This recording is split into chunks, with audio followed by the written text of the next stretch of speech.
Welcome Binge Watchers, where we talk about the stories and characters we love and the shows they live in. My name is Ron, and let's talk about Season 1 of Altered Carbon. Altered Carbon is based on the 2002 novel of the same name and has now been adapted to a 10-episode Netflix original. The world of Altered Carbon is a future where people see their bodies as sleeves. A person's consciousness is held in a small device called a stack, which is implanted in the back of your neck. If your sleeve dies and the stack is still intact, it still works, it can be put in a new body and you're still you just don't look like you. I haven't read the original book, but I have read and am a big fan of Neuromancer by William Gibson, which is also a future dystopian steampunk story and seems to have inspired a lot of the aspects of the world of Altered Carbon. At its core, this show is a noir-style detective story. Using this technology of moving your stack from body to body, the rich can afford to pretty much live forever, and the gaps in society don't get better. They're pretty much cemented. One of these super old, super rich people was murdered, but was able to back himself up and cast himself into a new body. He then decides to hire someone to solve his own murder, and that person is Takeshi Kovacs, our main character. But everybody who says Kovacs in this show seems like they're not sure if it's Kovacs or Kovacs. Anyway, so the show follows Takeshi as he tries to figure out this mystery while also dealing with his own very complicated circumstances. I'd say this show is equal parts about the case and about Takeshi personally. There are a few things this show does incredibly well, a few things it sort of misses, and there are things it does poorly. So let's dig into it. The first part of this will be spoiler-free, and I will let you know if and when I get into spoilers. Don't worry, you're safe with me. So first of all, if you're a fan of the steampunk setting, you're probably gonna love the visual style of this show. I did. The marriage of film noir and steampunk is nothing new, but Altered Carbon does it incredibly well. The world of this show feels lived in and real and violent and grim. It looks like what you would expect it to look like. They don't really innovate on too many familiar settings, but it still looks great and does a great service to both the story and the characters. The detective story is surprisingly well done, almost all the way through. In a lot of shows or movies that aren't strictly police stories, mysteries tend to be a little too easy since it wasn't the focus of the story. A show can be a sci-fi story first, murder mystery second, but the best stories will take a well thought out mystery that would have worked in other settings as well and put it in the setting in which they want to tell the rest of the story, which is exactly the case here. As Takeshi tries to figure out what happened while also being heavily influenced by other more personal factors, you do try to figure it out with him, and it's a very interesting journey that doesn't always just give you all the answers. You do have to pay attention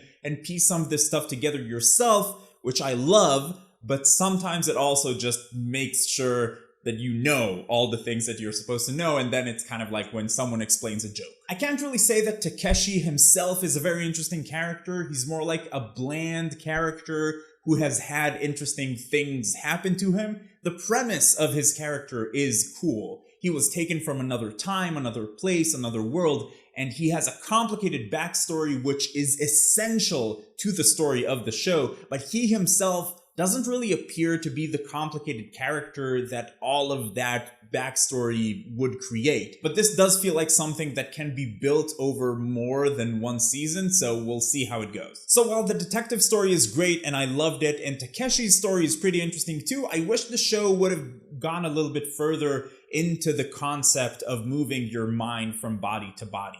This is, of course, a key part of the show. People move bodies all the time, and they do talk about how you can go crazy if you do it too many times. But there are small moments in this show where it feels like they could have taken it to a much deeper place. Like, what did this technology do to the human condition, to society, to the world?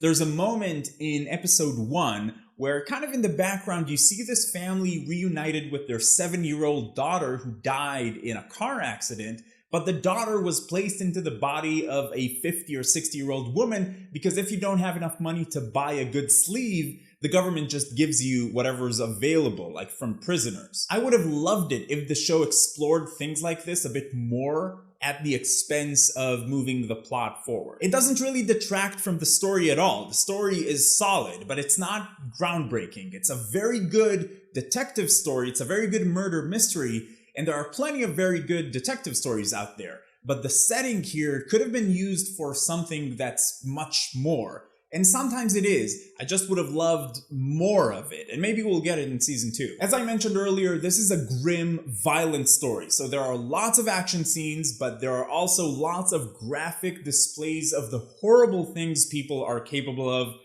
violently and sexually. So just be aware of that if that is something that bothers you. The action scenes themselves are pretty great. Definitely more thought has gone into some more than others. Some of them are artistic and interesting or just very gory and cool, while others are just your standard heavily edited TV action scenes. But this is an action-packed, violent show, but I didn't feel that any of the violence was gratuitous. It usually worked very well to show just how far some people will go in certain situations. The performances in the show were fine, some stand out more than others. I think the main guy is a good fit for this character, but he does tend to feel like a very generic action hero sometimes. I thought he was fantastic in House of Cards, and I thought he was terrible in Suicide Squad, and I think he's somewhere in the middle here. There is a very interesting variety of characters in this show, and you can see that their cultures sort of blend together, which I loved. There are definitely characters that felt a bit more like stereotypes than maybe could have used a bit of an update from the source material. I guess I haven't read the original book, but nothing that really got in the way of enjoying how they contributed to the story. So if you haven't watched this show, this is a hard-boiled sci-fi detective story. It's a murder mystery that feels well thought out and takes place in a very interesting setting, and supported by a pretty unique cast of characters. The show deals with a lot of interesting concepts and uses them very well in the story, which makes them feel truly like a part of the world. But I do wish they would have explored the consequences of these concepts a bit further. If you're into science fiction, Blade Runner, Neuromancer, Shadowrun, any of those, or, just a good murder mystery, I definitely recommend that you check this show out. I did have a problem with the ending. I had a problem with it, but I'm only going to get into it in the spoiler section in a little bit. I read a few of the reviews that are already out for this show, and some of you on Twitter asked me about a specific review that's on Time magazine, I think, that pretty much accuses this show of whitewashing and racism, and I'll link it below if you want to read it. I read the review. Honestly, it doesn't feel like the critic actually watched the show all the way through. If you've been watching this channel for a while, you know that I truly believe in the importance of representation and that movies and books and TV shows help us shape the ideals that we want to see in the world. I think they contribute to that. And I think that shows like Sense8 and Dear White People and She's Gotta Have It, and even Star Trek Discovery, which I don't love, are important. And I also think that sometimes you just get more clicks and views if you're outraged about something. I don't know, my personal take is that I don't see these particular problems with this specific show. The article compares it, among other things, to Ghost in the Shell, where a white woman was cast as an Asian character, and here you have an Asian man in a white man's body in both the book and the show, which, yes, they were asking for people to accuse them of whitewashing by not changing both versions of Takeshi into Asian men. This is definitely giving ammunition to people looking to accuse, but it's part of the story. It's a thing in the story that he is Asian and he is in a white man's body. I thought that was interesting. I also thought that the show could actually spend more time with this concept. This was one of those things I wish the show dug a little deeper into. Generally, I just feel that the conversation of accusing and defending this specific show on these topics, it's not a very productive conversation. I feel that this is a show where we can safely just talk about it as TV fans, about whether we liked it or not. Admittedly, that will get less views than "this show is racist." Anyway, let's get into some spoilers and what I think this show did wrong. This is your spoiler warning.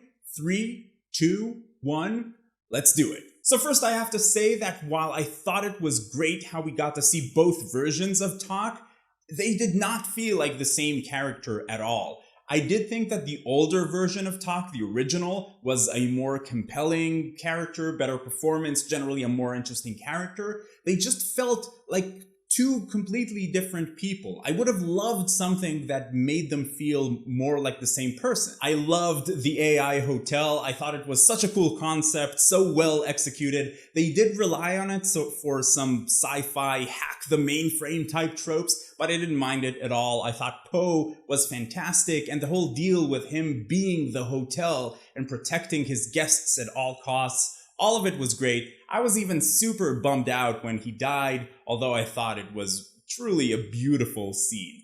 I didn't love Vernon's character. He didn't completely make sense to me. His motivation seems to change from scene to scene. Not all of it really made sense, but I did love the whole deal with his wife coming back in a man's body. That was actually another opportunity for this show to explore the whole body swapping thing a bit further, and they didn't really. They more used it for comic relief, which was fun, and I did think that the guy who played Ava just did a fantastic job. I actually wish we could have gotten more out of that character. The ending was, I love the ending of the mystery. I love that in the end, this asshole really did just shoot himself to forget what he did, and he couldn't admit it because he's such an asshole. I think that it was probably the best solution for this mystery. When they figured that out, I was like, yes, that is awesome. And I kind of wish that the show ended there, because the last 10 minutes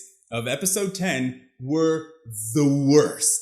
Actually, if we back up a little, I think that the show sort of took a turn for the worst when we find out that Rey is actually behind everything. I did like it, just not all of it. And we'll get to those 10 minutes in a second. The fact that she spent all this time becoming this titan of industry, and how she just became a meth and everything they were fighting, and she's desensitized, and all that she wants is just to share this eternity that she has purchased for herself with her brother, is pretty awesome. I like all of that.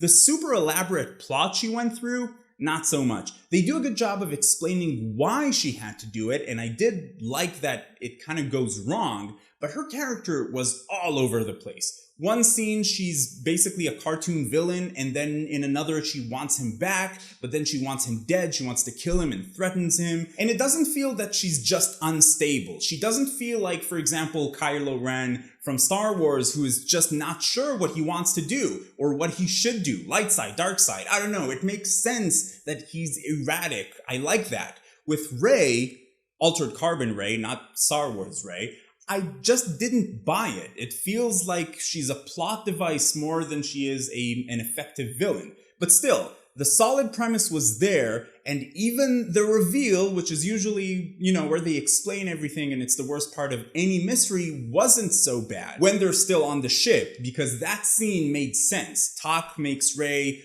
walk him through her whole plan, and he was filling in the gaps for himself, so it wasn't just all exposition, here's all the details. That was okay. But the scene where they explain everything that Bancroft did, and it's the most generic reveal scene ever, that was bad. That it just happens to be in front of lots of people, and everybody walks up and says their part as if they rehearsed it, and then they accuse Miriam of that extra thing with Lizzie, and Lizzie walks out like she was waiting at the door to hear her cue. All of it was bad. All of it was like, really? This is how you wrap up this awesome mystery that had this awesome solution? And then the most generic sequence ever, where he just narrates and explains how everything wrapped up super nicely for everyone. All of a sudden he narrates it. I mean, he does narrate some stuff throughout the show, but not the actual story. It's more like the philosophical insights he has. They could have gone full Max Payne and I would have loved it, but they didn't. I can't say that the ending ruined the show for me, but it definitely took it down a level. What did you think? And how they kept referencing the multi-Miriam tropical sex island was weird. It just felt like someone really liked that concept and wanted to keep bringing it up. And I liked that they took the time to build Lizzie up throughout the season, so she'll be a little bit less of a Deus Ex Machina type of thing when she shows up. And I really liked how they mixed languages, and the scene where Ortega brings back her grandmother in the body of a giant thug. I loved that as well, and that's it. That's all I got. What about you? Have you watched Altered Carbon? What were your thoughts about it? And what other sci-fi book do you think will work really well as a Netflix show? If you're going to be talking about spoilers, please use spoiler tags in your comments. And if you like this video, please give it a thumbs up. It really helps out a lot. And you can find me on Twitter or Instagram or TV Time. Links to everything down below. You can also join our Discord server where we chat about TV, and it's a lot of fun. But if you're finding Binge Watchers for the first time, welcome. I'd like to invite you to join the Binge Watchers community. Come talk about TV with us. It's a lot of fun. But in any case, keep binging, and I will see you next time.